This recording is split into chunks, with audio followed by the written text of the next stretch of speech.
This is the Aftermarket Radio Network.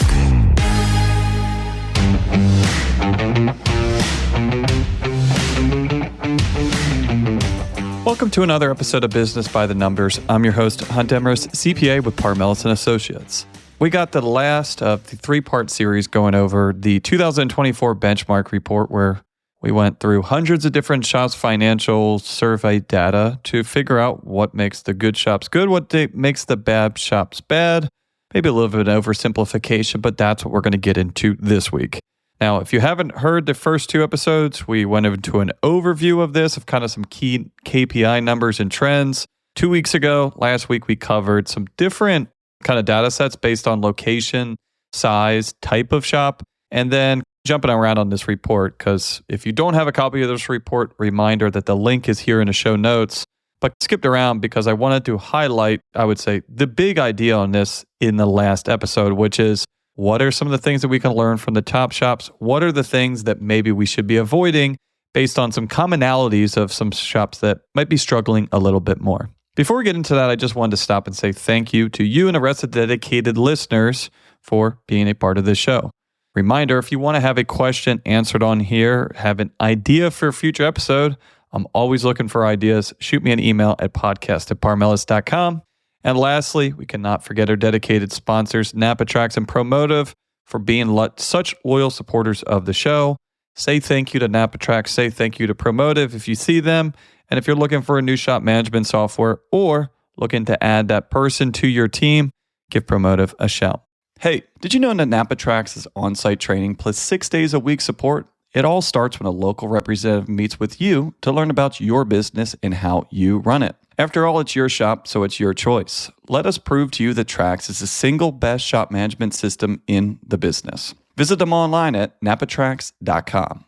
That's napatracs.com. Great news. You now have a hiring partner to help you with the heavy lifting of hiring your next superstar. Introducing Promotive, a full-service staffing solution for your auto repair shop. Visit them online at gopromotive.com. Like we did on the last 2 weeks, I'm not going to go down here and read this report.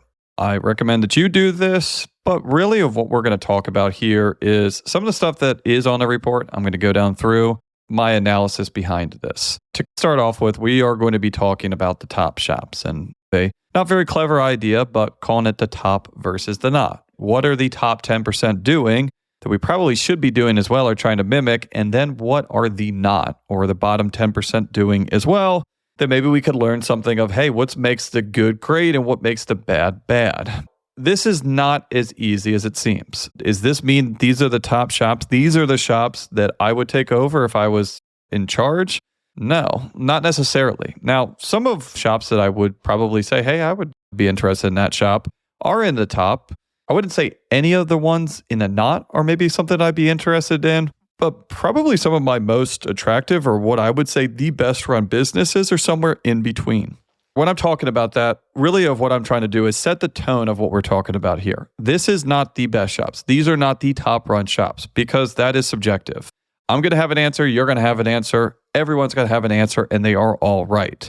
We are not talking about opinions. We are just talking about hard numbers. So when we are saying the top shop and we are saying the not shop, we are saying the top profitable shops. And the not is the not profitable shops. Okay? Do not get that twisted, and also meter your expectations on here. One of the metrics that is not measured on here, because we go down through and we measure a lot of stuff, is input. What we are measuring here is output. Profit is an output. Input is generally, in this sense, two things: capital and labor. And neither one of those can be underestimated. What I mean by that is this. Let's say I said, hey, I have an investment for you that's going to give you $10,000 a year. What would you say? Yeah, I want it. What you actually don't know is you don't know how much it's going to take to earn that. And what I mean by $10,000 as an output, we need to know what the inputs are. And if we're talking about something for a small business, it's generally time and capital. So if we go back to the example of this investment, and you can change that to this investment as a repair shop, would you like this repair shop that gives you $10,000? The fact I said repair shop, your ears are already perking up, because you know what? Hey, if I'm going to make $10,000 in a repair shop, generally that means I have to do something for it. So now I'm starting to think, how many hours is it going to take me for earning that $10,000? And another thing, especially depending on how recently you started your business, hey, if I'm going to start a repair shop and make $10,000, I'm probably going to have to spend some money to get lifts and things like that. So what I just gave you an example of how these numbers cannot be looked at in a vacuum. If you have a business that generates $100,000 a year, then on paper, and this exercise is going to look exactly the same as any other shop that operates at a profit of $100,000. We don't look at dollars and cents on this. Most of this was done in percentages. That's why it's applicable or comparable to different sizes.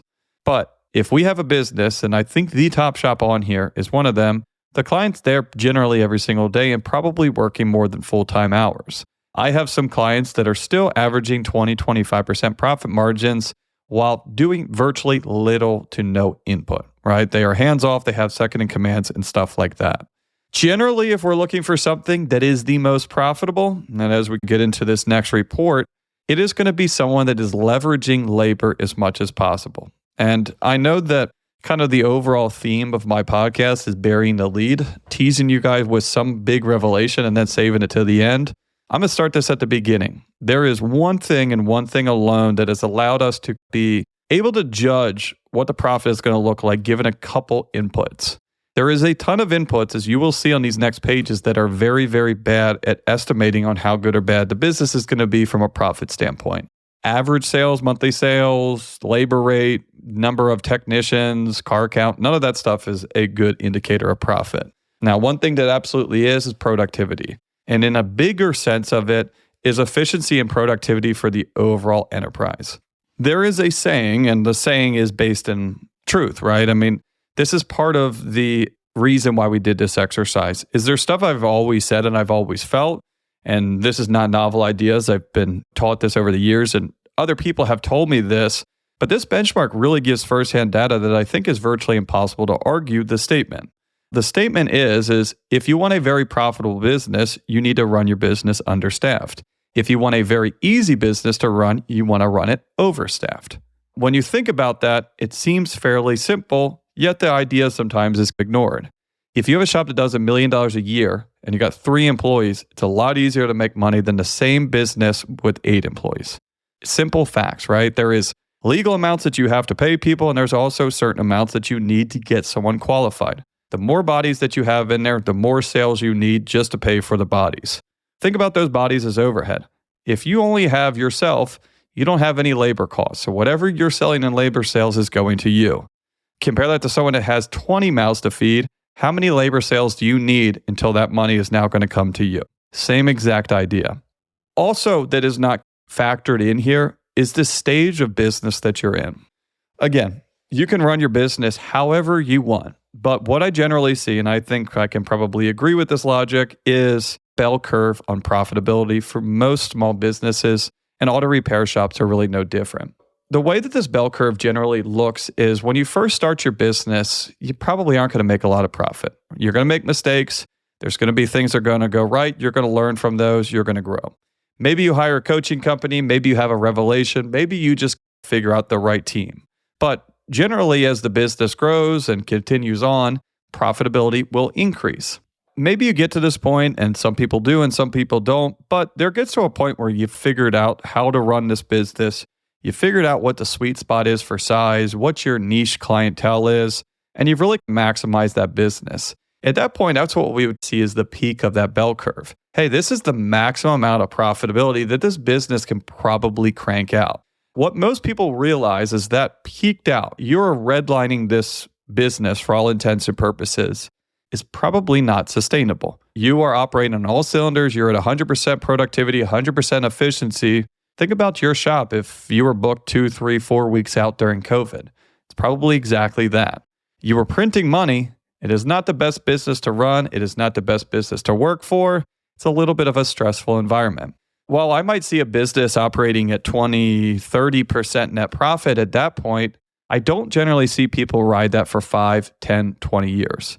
Now, yeah, sure, some people do, and some people are very diligent on this and have different ways to run the business, as we'll get into in a second here. But really, a lot of times what I see is people generally pulling back on that profit, especially from a percentage standpoint. Think about it. If you're making a 20% profit, at $2 million, that's $400,000 in profit. Whereas if you're at $10 million and you're making a 15% profit, that's $1.5 million. So the percentages is important sometimes, but at some point the percentages go out the window and we're talking dollars and cents. But what a lot of people find out is, hey, I could go instantly from 25% to 18.5% profit and also reduce my input from maybe 2,000 hours down to 500 because I'm going to forego some of my profit and pay a general manager or pay 2 general managers or get a regional manager, whatever it is. And those shops are in this study. The later stage shops where, if you want to plan to probably keep this shop for the long haul and not change much, then you probably should not be in this top group because this top group is growing. Some of this is comfortable, some of this is uncomfortable. All of these people made money. Not all of these people probably had the best time doing it, is probably the long and short of what I can say. Napatrax has made selecting the right shop management system easy by offering the industry's best, most comprehensive SMS. It all starts when a local representative meets with you to learn about your business and how you need to run it. After all, it's your shop, so it's your choice, and having a local representation is a huge plus. Customizing tracks to your business, whether you're a one-person shop or a large multi-bay or multi-location company, our representative consults with you to help optimize your shop's workflow, efficiency, and profitability. And unlike the other guys, we'll be there for you after installation with the best training and support in the business with a learning management system tailored to each role in your company. Simply put, Trax was designed and built for shop owners just like you. Visit on the web at napatrax.com. That's napatracs.com. Are you tired of spending endless hours searching for the perfect talent to join your team? Promotive is your full-service automotive staffing solution. At Promotive, we believe in being more than just a recruiting agency. We become an extension of your team, working tirelessly to ensure we place the right talent with the right shops. With our always be recruiting mindset, we're constantly seeking out the best professionals in the industry. We manage 90 to 95% of the recruiting process, taking the burden off your shoulders. When you partner with Promotive, you gain a dedicated recruiter and account manager who will work closely with you, understanding your unique requirements and seeking out candidates who fit seamlessly into your shop's culture. We'll ensure that every candidate we present is thoroughly vetted and aligned with your needs. With Promotive, you'll have a peace of mind knowing that we're handling the recruitment process with expertise and precision. We don't just match resumes, we match character, culture, and long-term success. Visit our website at gopromotive.com today and experience the power of Promotive's expertise and dedication. Together, we'll build a stronger and more successful team.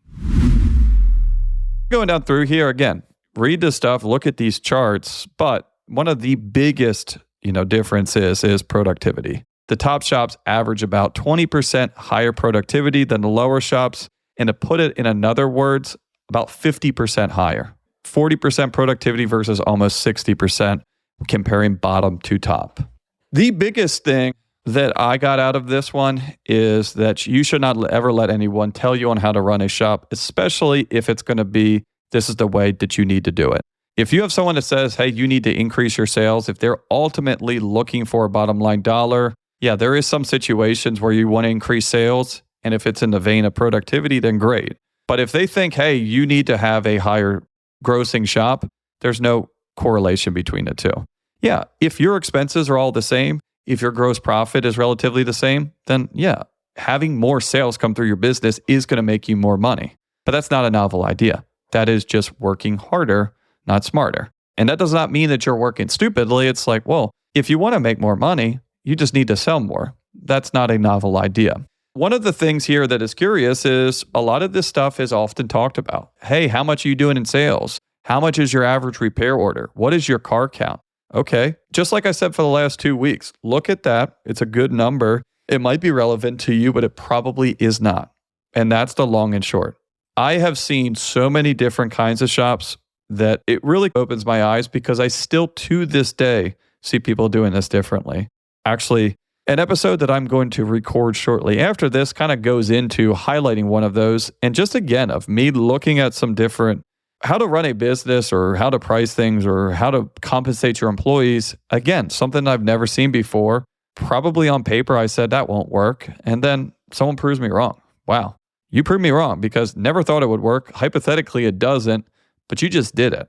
When I see so many of these shops break the mold on this, when I see that my top shops and my bottom shops are doing a lot of the same things, does that mean that this is all chance? Does that mean that this is all luck? No. If anything, what we're seeing here is a lot of the financial data is probably an output and not an input. What I mean by that is, hey, are the top shops the one that are selling their labor for the most? No. Are the top shops the one where the labor is using their time most effectively? Absolutely. Now, what goes into that a little bit more is, well, what's behind that productivity? Do I think that the top shops have the best technicians and the bottom shops don't? Not necessarily. This could be good people. This could be bad advisors not getting these guys enough hours. They could be very efficient, but not very productive if they're calling out 6 hours and the advisor's selling them 3. Are you going to have a top shop that has a service advisor undercutting hours, a foreman that is not dispatching the work correctly? Probably not.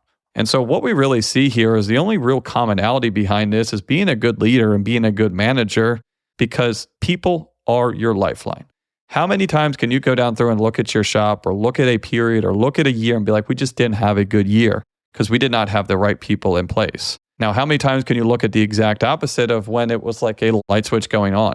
We got that rock star in there, completely changed the production, completely changed the overall morale of the shop, and we've been off to the races ever since. When you're looking at how people are paid, this is one of the biggest things that comes out and one of the biggest arguments that I see. Should you pay your technicians flat rate? Should you pay them hourly? Should you pay your service advisors flat rate? Should you pay them hourly? If you go to any shop owners group, you're going to have both sides of this, and both sides are going to say the other one is wrong and there's no way that you can ever run a shop. I've told you, and I told you this a little bit in the last couple of weeks, but I will tell you again because it's that important. This is split 50-50 right down the middle for the top shops. And also, most importantly, this is split 50-50 right down the middle for the bottom shops, which means that half of the bottom shops are paying their guys flat rate and paying their advisors commissions. Are they getting much flat rate hours? Are they getting much commissions? Probably not, or hopefully not. There's a reason that they could be the bottom shops because maybe they are hitting commission goals and those commissions are not set properly. We don't really know for sure, do we? Now, the top shops, are all of those guys create an environment where these guys eat what they kill? No. About half of my shops are paying their guys a flat amount. Whether they blow it out of the water or whether they don't, they're getting a salary, they're getting an hourly amount. Yet a lot of these people are still extremely productive and even more productive than someone that is based on commission or based on flat rate. Why? We don't know. This is the tricky part about labor. This is the tricky part about dealing with employees and dealing with your team is you don't know what makes one person tick. But being a good manager, being a good business owner, being a good leader probably means that you're a little bit better with dealing with the team that you have and dealing with the labor. And as we can see here, one of the only lasting things or one of the only kind of early indicators of this is if you can manage your team and you can motivate your team to be productive and be efficient, doesn't guarantee that you're going to have profit, but it's going to make it much, much easier. Whether you're looking at this of saying, man, I am amongst my peers, and maybe your shop's numbers are even in this and you're feeling pretty proud of yourself, then you should be. This is to be a top shop, that is to say something. This is an achievement. You've made a lot of money, even if you are working a lot. What I said before of saying, hey, these are not necessarily the shops that I want, it doesn't mean that I'm saying, hey, these guys are working too much. Not at all. Are my top shops working any harder than some of my bottom shops? Absolutely not. The best thing about this is you can say, hey, I am working my butt off and I'm making 30-35% profit margin. Well, you know what? There's a lot of people working 10 times harder than you, making 10 times less money.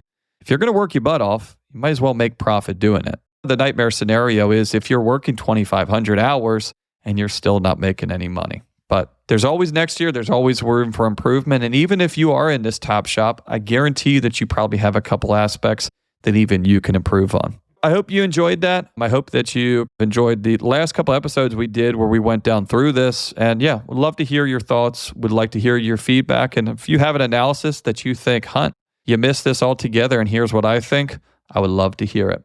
As always, please share with friends, fellow shop owners, and anyone you think that could benefit from this. And if you have any questions, comments, or ideas for future episodes, shoot me an email at podcast@parmelis.com. Thanks again to Napa Tracks and Promoda for being such awesome sponsors. And thanks for listening on the Aftermarket Radio Network. You can find all shows on theaftermarketradionetwork.com and on your favorite podcast listing apps. Thanks again for joining me on Business by the Numbers. Stay safe out there, and I will talk to you all next week. You've been listening to Business by the Numbers with Hunt Demarest on the Aftermarket Radio Network. Follow Hunt on your favorite podcast listening app. Let him know what you'd like him to cover. His email is in the show notes. Hunt is all for advancing the aftermarket.